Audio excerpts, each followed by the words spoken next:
Simulation of the clinical experience.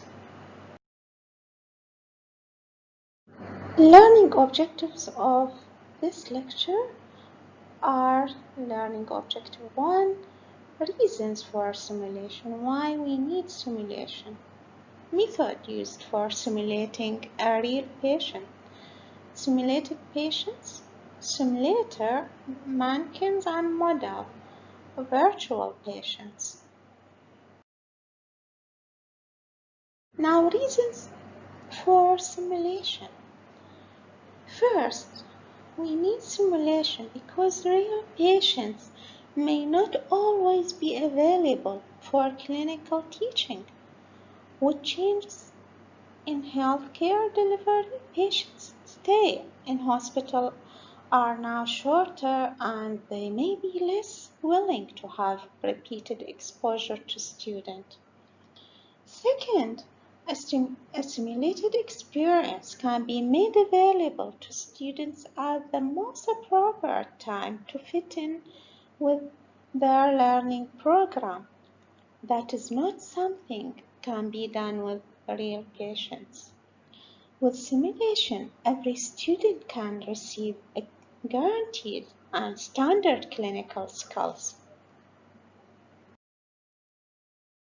Repetitive practice is recognized as a key element in the equation of clinical skills.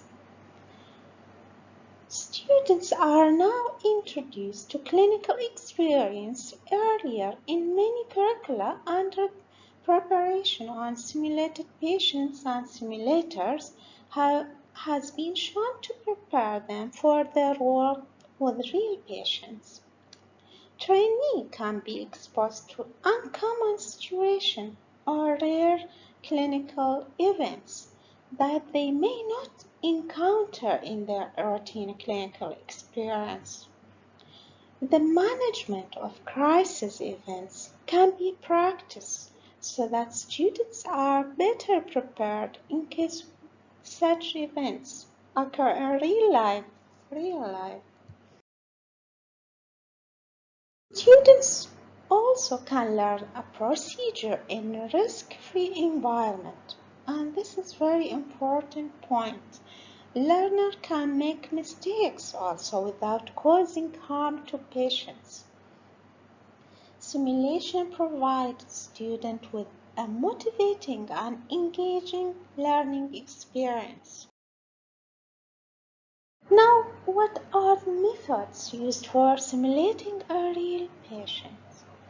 Simulated patients, simulator or manikins, virtual patients.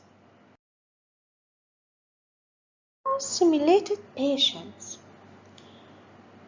is a person who has undergone various levels of training to mimic a particular physical signs for the purpose of teaching or assessments.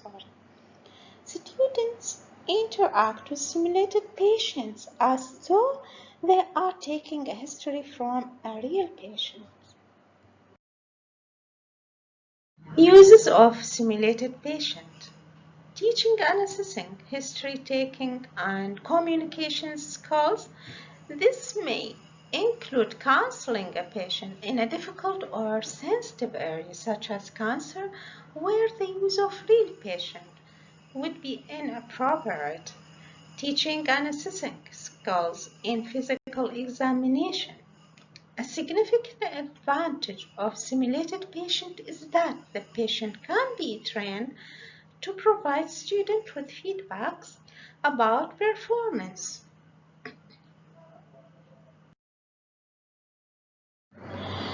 Recruiting and training simulated patients.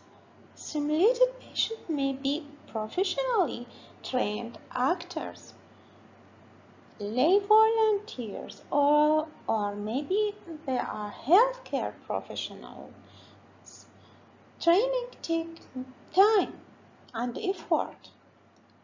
With a new recruit, it's estimated that about 2 to 3 hours is required to deliver a good simulation.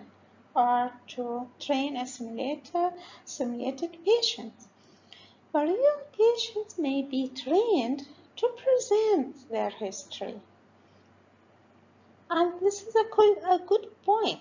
And findings for the purpose of teaching and assessment in the same way as simulated patients.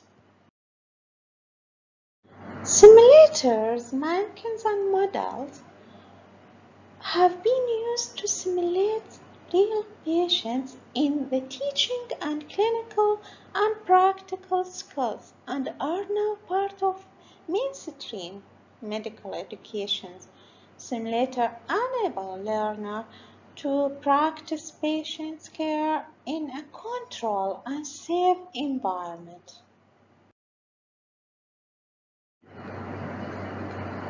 The level of sophistication of the manikins and model varies. At one end of the spectrum are task trainers, which are designed to teach a low complex procedure or skills such as examination of breast and prostate, wound closure, and, for example, injection techniques.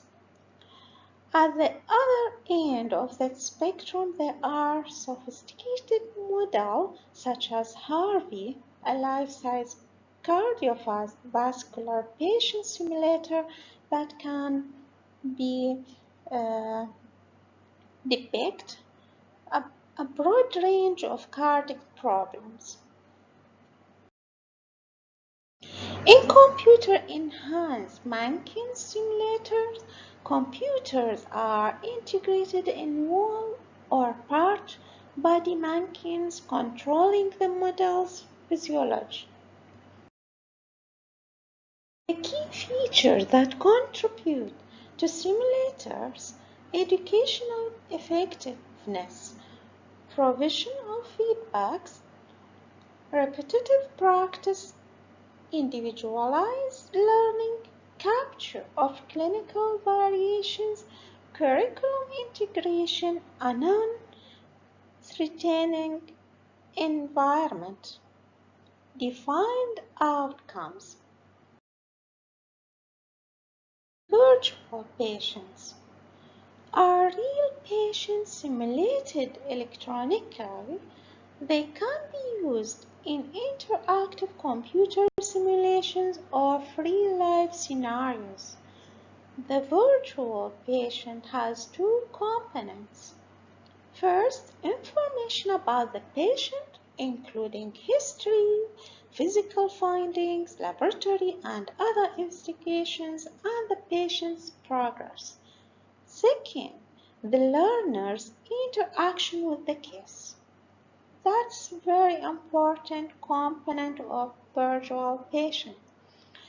With technology developments, virtual patients are now more freely available on the internet or from commercial resources.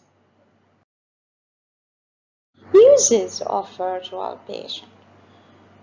First, to support a traditional curriculum or learning program complementing the lecture and clinical experiences. Second, triggers or problem presentation in a problem-based learning curriculum. Third, to support independent learning with students individually through the case scenarios. And fourth, in collaborative learning with students working through a virtual patient scenario in pairs or in a group. Advantage of using virtual patients: provides students with a wider range of patient scenarios than may encounter in real life. Learners can take on the role of the doctor, and no harm can result from any mistake made. Learners can interact with the patients and engage in reflection and clinical reasoning, while in the same time recognizing professional and ethical issues can highlight the integration of theory and practice and basic sciences with clinical medicine can be used for teaching, learning, and for assessing learners with the learner receiving feedbacks. Also demonstrate the continuity of care with the same patient located over time in different contexts, including general practice and in the hospital setting also. The choice of simulation depends on many factors. These factors are the expected learning outcomes, the level of fidelity required, and the availability of simulators. Thank you.